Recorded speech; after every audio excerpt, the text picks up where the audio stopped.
Dear students and dear friends, बहुत बहुत स्वागत है अपने चैनल पॉलिटिकल साइंस एसपीएम में। मैं विकास। आइए आज हम लोग पीपीएससी के लिए बेहद महत्वपूर्ण पीजीटी पॉलिटिकल साइंस यानी जो राजनीतिक विज्ञान है उसके लिए एक प्रैक्टिस सेट को सॉल्व करने वाले हैं, जो कि हम लोग लगातार काम करते आ रहे हैं और इसलिए कर रहे हैं ताकि आपका सिलेक्शन हो। आप भी मेहनत कीजिए और मेहनत करना है, लेकिन उसमें पढ़ना क्या है, कई बार आप पढ़ते जाते हैं लेकिन आपको उस प्रश्न से, उस टॉपिक से आपको ऐसा प्रश्न नहीं निकाल पाते हैं या नहीं समझ पाते हैं, नहीं सोच पाते हैं जैसा कि जो कि आपसे एग्जामिनर पूछना चाहता है। इसलिए मैं बार बार आपसे कह रहा हूँ, बाकी अन्य लोग भी कहते हैं, जितना आप पेपर सॉल्व करेंगे, जितना प्रैक्टिस सेट सॉल्व करेंगे, उतनी ही आपकी तैयारी और बेहतर होगी और आप सिलेक्शन के काफ़ी करीब होंगे। ईमानदारी से आप मेहनत कीजिए, ज़रूर आपका सिलेक्शन होगा। बस थोड़ा सा ईमानदारी के साथ मेहनत कीजिए। तो आइए आज एक पॉलिटिकल साइंस का प्रैक्टिस सेट सॉल्व करते हैं और आगे बढ़ने से पहले आपसे रिक्वेस्ट है वही पुराना सा कि प्लीज़ आप चैनल को सब्सक्राइब कीजिए। और देखिए दोस्तों, आप जब चैनल को सब्सक्राइब करेंगे, ठीक ठाक आएंगे, तो हम लोगों का भी कॉन्फिडेंस थोड़ा सा बढ़ेगा, ताकि हम लोग भी आपको खुशी से आपको सपोर्ट कर सकें, आपकी तैयारी में हेल्प कर सकें। तो आइए पहला क्वेश्चन देखते हैं। कौटिल्य के अनुसार राजदूत में निम्नलिखित योग्यताएं होनी चाहिए, इनमें से कौन सा उत्तर सही नहीं है? कौन सा उत्तर सही नहीं है? कि किसी गलत वाक्य को बर्दाश्त न करें, अपने स्थान में वह एकाकी शयन करे, शत्रु राजा द्वारा प्राप्त सम्मान पर गर्व न करे, सदैव चौकन्ना रहे। तो इसका कि कौटिल्य के अनुसार राजदूत में निम्नलिखित योग्यताएं होनी चाहिए, इनमें से कौन सा उत्तर सही नहीं है, ये आपको बताना है। तो है आपका किसी गलत वाक्य को बर्दाश्त न करें। बिल्कुल, अगर आप कहीं के डिप्लोमेट हैं, जितने फॉरेन जो आई ये इंडियन फॉरेन सर्विसेज में जो लोग भी अधिकारी हैं, उनसे ज़रा देखिए कितना पोलाइटली लोग बात करते हैं, क्योंकि उनका दो देशों के बीच में फॉरेन पॉलिसी को लेकर चलना है। आपको उनके नाराज होने से कुछ नहीं। तो ये जरूरी है कि पहला ये सब सही नहीं, तो ऑप्शन ए राइट आंसर होगा। क्वेश्चन नंबर 2 है, अकादमी प्लेटो द्वारा स्थापित था, जिसमें अरस्तु ने भी दाखिला लिया। दाखिला प्रवेश के वक्त अरस्तु की उम्र क्या थी? देखिए बड़ा बढ़िया प्रश्न है। ये बार बार कह रहा है कि प्लेटो को जन्म हुआ, उसने अकादमी की स्थापना कब की? अकादमी में जब उसने स्थापना की तो उस समय अरस्तु की उम्र क्या थी?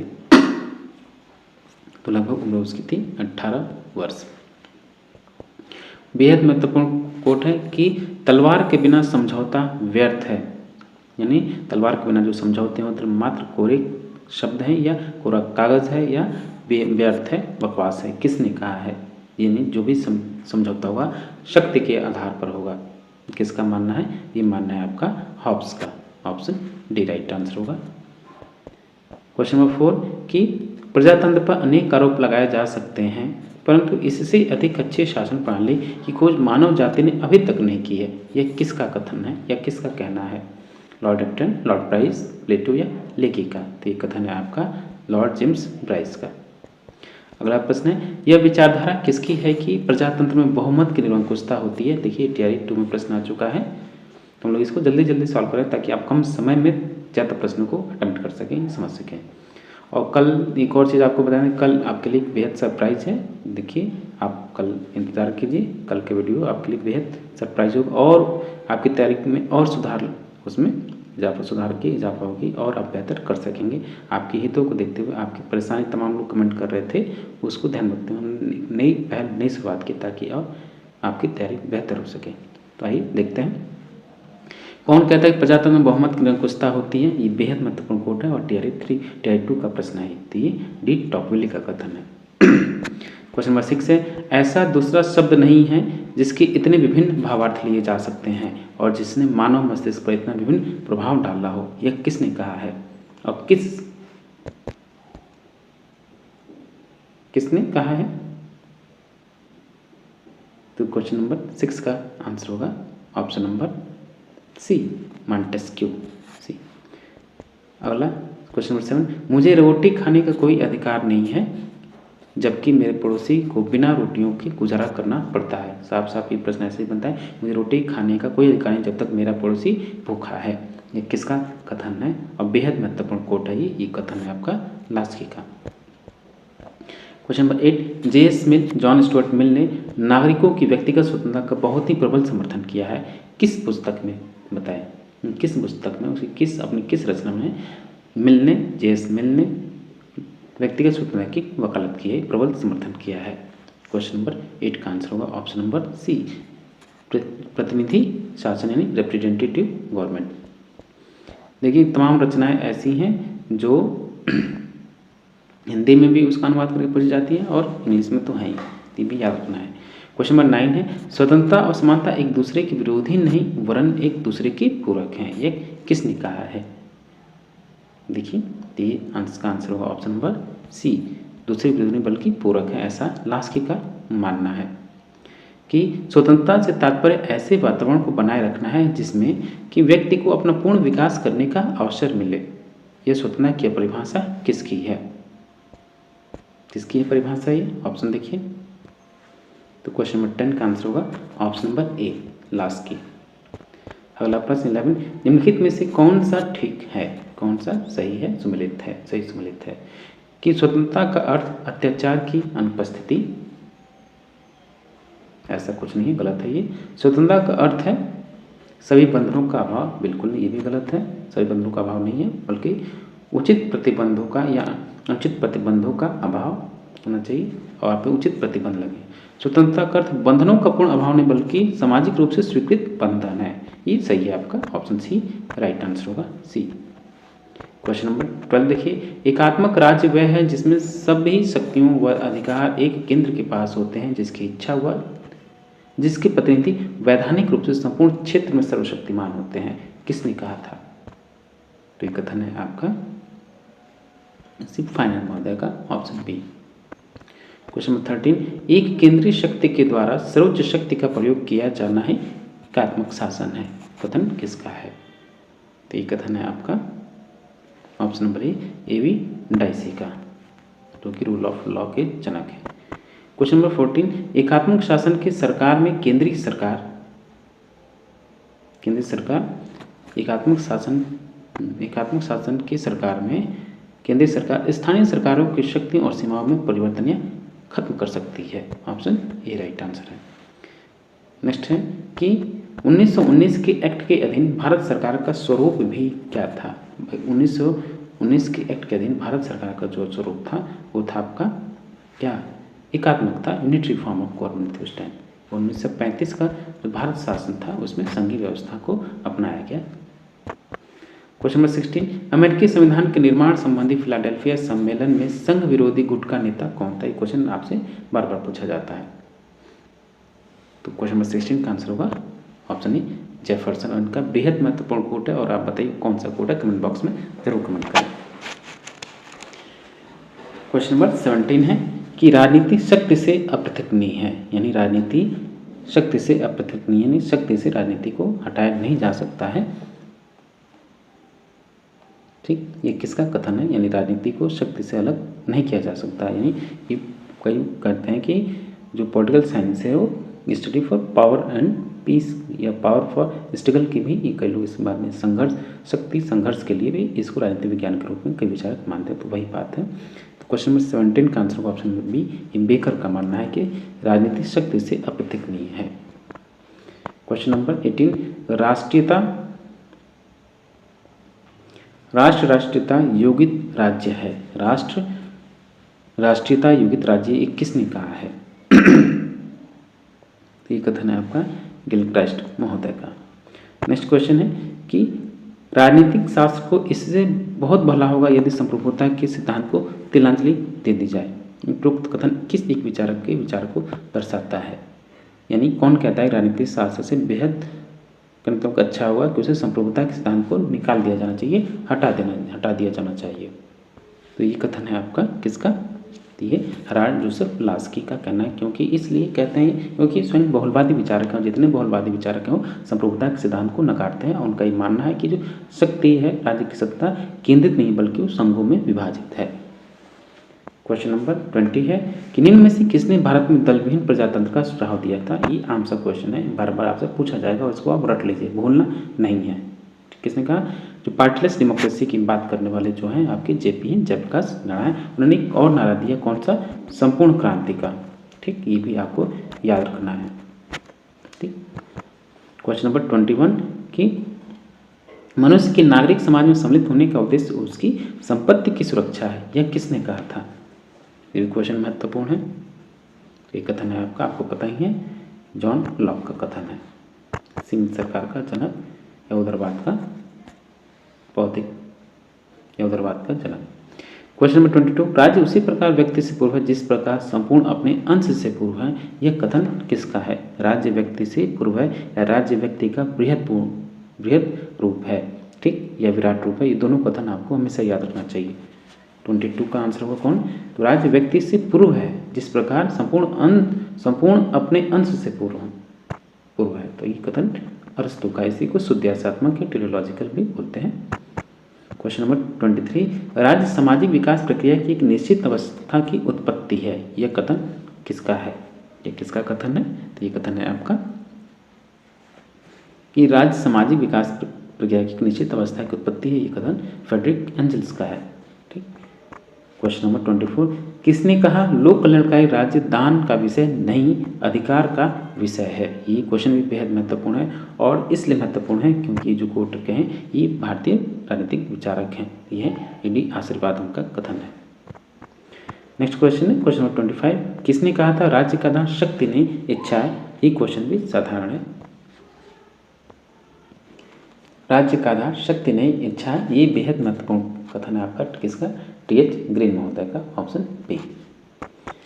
अगला प्रश्न है एनार्की स्टेट एंड यूटोपिया का लेखक कौन है? प्यारे दोस्तों, अगर आप बीपीएससी की तैयारी कर रहे हैं वो भी पीजीटी पॉलिटिकल साइंस यानी राजनीति विज्ञान के लिए, तो उसके लिए बेहद ज़रूरी है कि आप जितने प्रीवियस ईयर क्वेश्चन पेपर हैं उसको आप पहले फोटोकॉपी करके अपने सामने रख लीजिए। दोनों का पेपर हो, ठीक, कोई जो एग्ज़ाम दिए होंगे उनका पेपर होगा।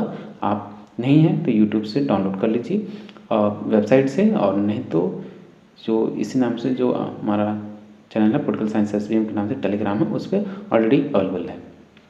तो उन दोनों का फोटोकॉपी या प्रिंट आउट लेकर सामने बैठे रहिए, रोज़ उसको दिन में 2 बार देखिए, ठीक, ताकि आप समझें और आपका दिमाग उस हिसाब से सोचने पे मजबूर करे कि आपको ये पढ़ना है, ठीक। चलिए, तो एनार्की स्टेट एंड यूटोपिया का लेखक कौन है? ये हैं आपके Robert Nozick, option A. Question number 27, Bharat में किशोर न्याय बालकों की देखरेख और संरक्षण अधिनियम सर्वप्रथम किस वर्ष अपनाया गया? किस वर्ष अपनाया गया? तो सन 2000 में अपनाया गया। इसलिए हम लोग इसको ज़्यादा व्याख्या डिस्क्राइब नहीं करें क्योंकि कम समय में ज़्यादा महत्वपूर्ण क्वेश्चन आपको हम लोग अवेलेबल करा सकें और ज़्यादा से ज़्यादा आप देख सकें। और कल यानी जो नेक्स्ट डे होगा आपके लिए बेहद एक नया न्यू एक्सपीरियंस होगा, इसमें से आप जो बार बार कमेंट में डिमांड कर रहे थे उस हिसाब से नए पूरे जो आपका जो प्रैक्टिस सेट आएगा या मॉडल पेपर आएगा वो एकदम नए सीरीज़ में आएगा। और मुझे नहीं लगता है कि वैसा कभी यूट्यूब पे लोग वैसा पढ़ा रहे हैं या कहीं कोई और है, ठीक। जैसे हम ये जैसे बीपीएससी चाह रहा या जैसा बीपीएससी का पेपर एग्जामिनेशन हॉल में दे वैसे पेपर हम वो आपके सामने सेट वैसे प्रस्तुत करें और आप उसको सॉल्व करें और आप अधिक से अधिक उसका लाभ ले सकें। नेक्स्ट क्वेश्चन है क्वेश्चन नंबर 28, निम्नलिखित में कौन सी भारत में सर्वाधिक महत्वपूर्ण मंत्रिमंडल समिति है?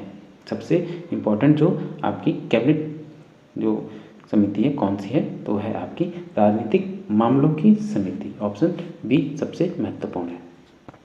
क्वेश्चन नंबर 29 है कि द्वितीय प्रशासनिक सुधार आयोग ने जिला स्तर पर एकीकृत अभिशासनात्मक संरचना के रूप में निम्नलिखित में से किसके प्रतिनिधित्व वाली जिला काउंसिल की अनुशंसा की थी? नगरीय क्षेत्रों में, ग्रामीण क्षेत्र में, अर्धनगरीय क्षेत्रों में या नगरीय तथा ग्रामीण दोनों क्षेत्रों में? तो 29 का आंसर होगा ऑप्शन नंबर डी, नगरीय तथा ग्रामीण दोनों क्षेत्रों में, ठीक। क्वेश्चन नंबर 30 देखिए कि भारत सरकार के वित्त मंत्रालय निम्न में से कितने विभाग हैं? भारत सरकार के वित्त मंत्रालय में कितने विभाग है ये पूछ रहा। जो मिनिस्ट्री ऑफ फाइनेंस है उसमें कितने डिपार्टमेंट्स हैं? तो क्वेश्चन नंबर 30 का आंसर होगा ऑप्शन नंबर सी, 5 विभाग हैं। अगला प्रश्न है कि कथन और कारण है। कथन ए देखिए, वी शिवरामन समिति 1981 ने क्षेत्रीय विकास की समस्या के प्रति एक समान दृष्टिकोण अपनाने पर बल दिया। तर्क क्या है कि समिति ने अनुभव किया कि विशेष क्षेत्र विकास कार्यक्रमों की प्रकृति मुख्यतः उपशामकों की होती है। ठीक, तो इसका जो ये ऑप्शन ए गलत है और आर सही है। तो इसका जो आंसर होगा option number D right answer है। नेक्स्ट क्वेश्चन है क्वेश्चन नंबर 32 कि कैंटोनमेंट बोर्ड्स को कितनी श्रेणियों में वर्गीकृत किया जाता है। कैंटोनमेंट बोर्ड्स को कितनी श्रेणियों में वर्गीकृत किया जाता है, तो इसका सही आंसर होगा ऑप्शन सी, 3 श्रेणियों में वर्गीकृत किया जाता है। किसको? कैंटोनमेंट बोर्ड्स को, 96% को।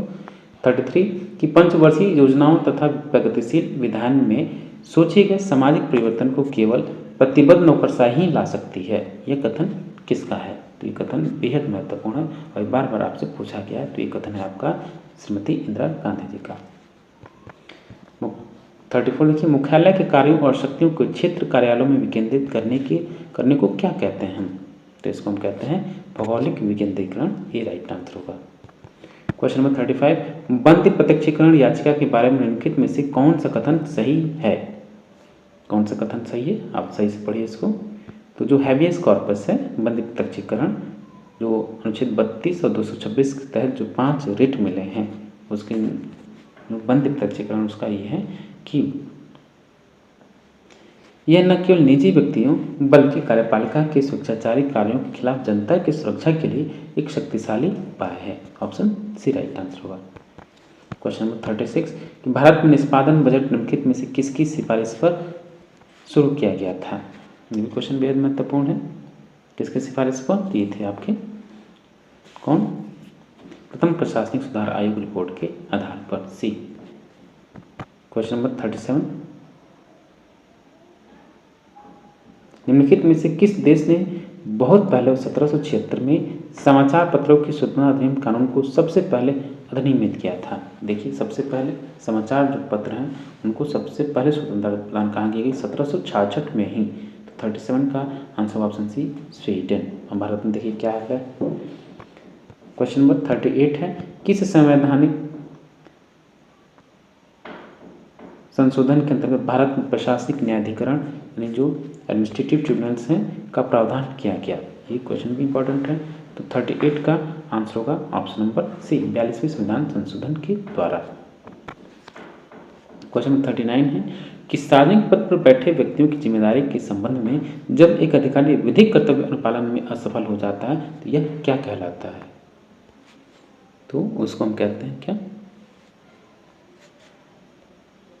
तो उसको हम कृत्यकरण बोलते हैं। Option B. 40 देखिए पंचायतों के लिए संवैधानिक स्वीकृति की मांग करने वाली प्रथम समिति कौन सी थी? तो कौन सी समिति थी? किस समिति ने पंचायतों को सबसे पहले संवैधानिक दर्जा प्रदान करने के लिए बात की थी? तो थी आपकी अशोक मेहता समिति, बी। क्वेश्चन नंबर 41 उस देश का नाम बताइए जिसने दुरुस्त भर्ती व्यवस्था सबसे पहले विकसित किया, यानी सबसे जो आधुनिक भर्ती व्यवस्था है सबसे पहले कहाँ विकसित हुआ था? तो था आपका चाइना में, सी। नेक्स्ट क्वेश्चन 42 लोक प्रशासन के प्रबंधकीय दृष्टिकोण के समर्थक निम्नलिखित में से कौन नहीं है? प्रबंधकीय दृष्टिकोण के समर्थक कौन से लोग नहीं हैं? तो हैं आपके साइमन, ऑप्शन ए। 43 देखिए 8वीं लोकसभा 1984 में जो कि हुआ था सबसे बड़ा विरोधी दल कौन सा था? तो 8वीं लोकसभा 1984 में सबसे बड़ा विरोधी दल जो था वो था आपका टीडीपी थी, Telugu Desam party. Question number 44 लोक सेवाओं के लिए निवास स्थान योग्यता सर्वप्रथम इसने निर्धारित की थी? लोक सेवाओं के लिए निवास स्थान जरूरी होना चाहिए, इस योग्यता का सर्वप्रथम किसने निर्धारित किया? तो था आपका United states of America, USA ने। नेक्स्ट क्वेश्चन है क्वेश्चन नंबर 45 निम्नलिखित कथनों में से कौन सा कथन केंद्रीय सतर्कता आयोग के बारे में सही नहीं है? क्या सही नहीं? आयोग की नियुक्ति भारत के राष्ट्रपति द्वारा की जाती है, सही है। केंद्रीय सतर्कता आयोग के आयुक्त का पद सांविधिक है, याद कि ये स्टैट्यूटरी बॉडी है, ठीक, सही होगा। उसके पद से आसीन होने का कार्यकाल 5 वर्षों का होता है, बिल्कुल नहीं, ये गलत है। सी 5 वर्ष का कार्यकाल नहीं है बल्कि 3 वर्ष का है। उसे सीबीआई की कार्यकारिता का अधीक्षण करने का अधिकार होता है, सही है। तो सी इसमें गलत है।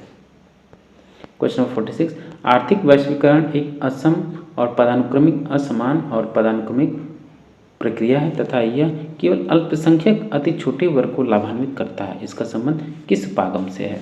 तो जो इसका संबंध है वो नो मार्क्सवाद यानी न्यू मार्क्सिज्म से संबंधित है। 47 देखिए, ये आपको मैच करना है विदेश नीति और थिंक टैंक।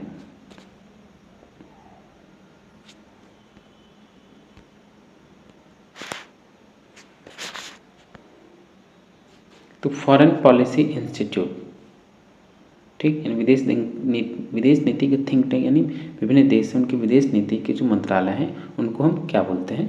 तो फॉरेन पॉलिसी इंस्टीट्यूट किस देश की विदेश नीति से संबंधित एक थिंक टैंक है? तो है आपका Turkey. Institute for defence and strategic analysis, ये संबंधित है आपका भारत से। कार्नेगी एंडोमेंट, ये संबंधित है आपका यूएसए से। और international institute for strategic studies, ये संबंधित है यूके से। तो इस हिसाब से जो ऑप्शन सही होगा वो होगा सी, ठीक। नेक्स्ट क्वेश्चन है क्वेश्चन नंबर 48, निम्नलिखित में से कौन सी एक संवैधानिक शासन की विशेषता है? संवैधानिक शासन की क्या विशेषता है इसमें से? तो मौलिक अधिकार होना चाहिए, सीमित सरकार भी होना चाहिए और विधि का शासन भी होना चाहिए। तो डी होगा उपयुक्त सभी। 49 देखिए, इनमें से किस देश समूह में एकात्मक संविधान है? किस देशों में एकात्मक संविधान है? तो कौन सा देश है? ध्यान से देखिए, तो है आपका ग्रेट ब्रिटेन में भी एकात्मक संविधान है, चाइना और फ्रांस तीनों में एकात्मक संविधान है। ऑप्शन ए राइट आंसर होगा। क्वेश्चन नंबर 15, भिन्न नाम वाली दो खाली बोतलें किस राज्य की दलीय व्यवस्थाओं को इंगित करती हैं? ठीक, भिन्न नाम वाली दो खाली बोतलें किस देश की दलीय व्यवस्थाओं को इंगित करती हैं? तो याद रखिएगा, ये है आपका संयुक्त राज्य अमेरिका के लिए। 51, संसदात्मक और अध्यक्षात्मक शासन प्रणालियों में भेद करने का मूल आधार क्या है? जो बेसिक जो डिफरेंस है आपका पार्लियामेंट्री फॉर्म ऑफ गवर्नमेंट और प्रेसिडेंशियल फॉर्म ऑफ गवर्नमेंट, वो क्या है? तो इसका आंसर होगा ऑप्शन नंबर डी कि विधायिका एवं कार्यपालिका के पारस्परिक संबंधों के आधार पर आप संसदात्मक और अध्यक्षात्मक शासन प्रणाली में अंतर कर सकते हैं। तो डी राइट आंसर होगा। क्वेश्चन नंबर 52, निर्वाचन की सूची प्रणाली पाई जाती है, जो लिस्ट सिस्टम है निर्वाचन की, वो कहाँ पाई जाती है? तो आपका कहाँ? तो है यूएसए में। क्वेश्चन नंबर 53, यह विचार कि सरकार के विरुद्ध अविश्वास प्रस्ताव पारित होने के पूर्व संसद को चाहिए कि वह एक वैकल्पिक सरकार बनाने की संभावना का पता लगाए, यह अंश है किस देश की विशेषता है ये? तो यह आपका याद रखिएगा जर्मनी के संविधान का। 54 देखिए, संसदात्मक और अध्यक्षात्मक सरकारों का वर्गीकरण निम्न में से किस आधार पर आधारित है? किस पर आधारित है? तो 54 का आंसर होगा ऑप्शन नंबर बी कि अभी आपने इसको सॉल्व किया, व्यवस्थापिका और कार्यपालिका के बीच संबंधों के आधार पर आप संसदात्मक और अध्यक्षात्मक सरकारों का वर्गीकरण कर सकते हैं। तो बी राइट आंसर होगा। क्वेश्चन नंबर 55, निम्नलिखित में से तुलनात्मक राजनीति का जनक माना जाता है? बेहद आसान सा प्रश्न है। राजनीति विज्ञान का जनक और तुलनात्मक राजनीति का जनक दोनों का एक ही होगा आपका अरस्तु। अगला प्रश्न कि साइमन कमीशन के बहिष्कार के इस वातावरण में किसने भारतीयों को ऐसा संविधान बनाने की चुनौती दी जिसे भारतीय स्वीकार कर लें? क्वेश्चन चुनौती दिया था लॉर्ड बर्किनहेड ने चुनौती दिया था, बी। क्वेश्चन नंबर 57, 1919 के अधिनियम के सुधार कहाँ तक सफल असफल हुए तथा भारत के भावी संवैधानिक विकास हेतु सुझाव देने के लिए कमीशन भेजा गया, वह भारत कब पहुंचा था? इस साइमन कमीशन की बात हो रही है, सीधा सीधा नहीं पूछा गया आपसे। तो साइमन कमीशन को भारत कब भेजा गया था? 1919 के मॉन्टेग्यू चेम्सफोर्ड के जो सुधार हुआ था, तो इसमें समीक्षा करने के लिए साइमन कमीशन की नियुक्ति की। तो भारत कब पहुंचा? तो 57 का आंसर होगा 1928 में, डी। 58 देखिए कि प्रस्तावना का विचार निम्नलिखित में से किस देश के संविधान से लिया गया है? भारतीय प्रस्तावना का जो प्रस्ताव है किस देश के संविधान से प्रेरित है? तो ये है आपका संयुक्त राज्य अमेरिका के संविधान से, बी राइट आंसर होगा। 59 देखिए 53वां संवैधानिक संशोधन 1986 द्वारा केंद्र शासित क्षेत्र को पूर्णतः राज्य का दर्जा दिया गया है। किस केंद्र शासित प्रदेश को 1986 में पूर्ण राज्य का दर्जा दिया गया? तो है आपके मिजोरम, सी। प्यारे दोस्तों, मैं बार बार आपसे कह रहा हूँ, अगर आप बीपीएससी को क्लियर करना चाहते हैं तो रोज़ कम से कम 2-3 प्रैक्टिस सॉल्व कीजिए, एक सॉल्व पेपर को सॉल्व कीजिए, और जो भी आपको नहीं आ रहा क्वेश्चन, जिस टॉपिक से आपके जो क्वेश्चंस आप नहीं कर पा रहे हो उस टॉपिक को एक बार फिर से रिवाइज कीजिए। ठीक, लेकिन पढ़ने का समय तो नहीं है, लेकिन अभी आपके पास समय है। अभी पेपर आपका लगभग मई में होगा। ठीक, ये चुनाव के बाद कोई गारंटी नहीं है, हम नहीं कह सकते, कोई नहीं कह सकता कब होगा। इसलिए जब तक कि बीपीएससी की तरफ से सूचना न हो जाए तो आपको समय मिला है तो उसका आप सदुपयोग करें। और देखिए, एक बार जॉब हो गए तो बहुत से लोग पूछेंगे, बहुत, लेकिन जब तक नहीं होगा खुद परेशान होगा, घर के अपने लोग नहीं पूछेंगे, याद रखिए। तो और चाहिए जॉब और आपके पास मौका है, बिल्कुल है, कर सकते हैं आप। कीजिए, मेहनत कीजिए, ईमानदारी के साथ मेहनत कीजिए, जरूर होगा। ठीक, क्वेश्चन नंबर 60, लोकसभा में किसी विधेयक पर आम बहस किस स्तर पर होती है? किस स्तर पर होती है? किसी विधेयक पर लोकसभा में आम बहस किस स्तर पर होती है? तो है आपका द्वितीय वाचन के समय। 61 देखिए कि लोकसभा का स्पीकर अपना पद छोड़ देता है कब? कब छोड़ता है लोकसभा का अध्यक्ष अपना पद? तो छोड़ता है जब कि नवीन निर्वाचित लोकसभा की प्रथम बैठक से ठीक पहले। 62, भारतीय संविधान के विषय में निम्नलिखित कथन किसका है? कि भारतीय संविधान अधिक कठोर तथा अधिक लचीले के मध्य एक अच्छा संतुलन स्थापित करता है। बेहद महत्वपूर्ण कोट है, एक क्वेश्चन आप लोगों से बार बार पूछा जाएगा। तो ये कथन है केसी वेयर का, और यही भारतीय संविधान को, भारतीय संघीय व्यवस्था को क्या कहते हैं? सेमी फेडरलिज्म या अर्धसंघात्मक या अर्धसंघीय बोलते हैं, केसी वेयर। क्वेश्चन नंबर 63, बाल गंगाधर तिलक ने किसे भारत का हीरा कहा था? बाल गंगाधर तिलक ने किसे भारत का हीरा कहा था? तो वो थे आपके गोपाल कृष्ण गोखले। क्वेश्चन नंबर 64, अखिल भारतीय कांग्रेस के वर्ष 1916 के ऐतिहासिक लखनऊ अधिवेशन के अध्यक्ष कौन थे? तो लखनऊ अधिवेशन जिसमें की जो आपका नरम दल और गरम दल था वो एक हो गया, लखनऊ पैक्ट इसी को बोलते हैं। गरम दल नरम दल एक साथ है और मुस्लिम लीग भी सपोर्ट की। तो 64 का आंसर होगा 64 का ऑप्शन डी। अंबिका चरण मजुमदार उसमें कांग्रेस के तत्कालीन अध्यक्ष हुआ करते थे। 65 देखिए, अपने किस अधिवेशन में मुस्लिम लीग ने नारा दिया विभाजन करो और यहाँ से जाओ? ये क्वेश्चन भी बेहद महत्वपूर्ण है। ये देखिए प्रश्न, तो किसमें कहा मुस्लिम लीग ने किस अधिवेशन में नारा दिया कि विभाजन करो और यहाँ से जाओ? तो अधिवेशन था मुस्लिम लीग का कौन सा? तो था कराची अधिवेशन 1943। जून 1922 में गठित सविनय अवज्ञा जांच समिति सिविल डिसओबीडियंस इंक्वायरी कमेटी के अध्यक्ष कौन थे? कौन थे? तो थे हकीम अजमल खां साहब। 67, निम्नलिखित में से किसे महात्मा गांधी अपना राजनीतिक गुरु मानते थे? बेहद आसान सा प्रश्न है, बेहद बेसिक क्वेश्चन है, एकदम बेसिक है और बेहद महत्वपूर्ण भी है।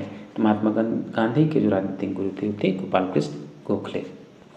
क्वेश्चन नंबर 68, गांधी दर्शन में समाजवाद का विकल्प क्या है? तो गांधी दर्शन में जो समाजवाद का विकल्प है वो आपकी ट्रस्टीशिप और न्यायसिद्धारिता है।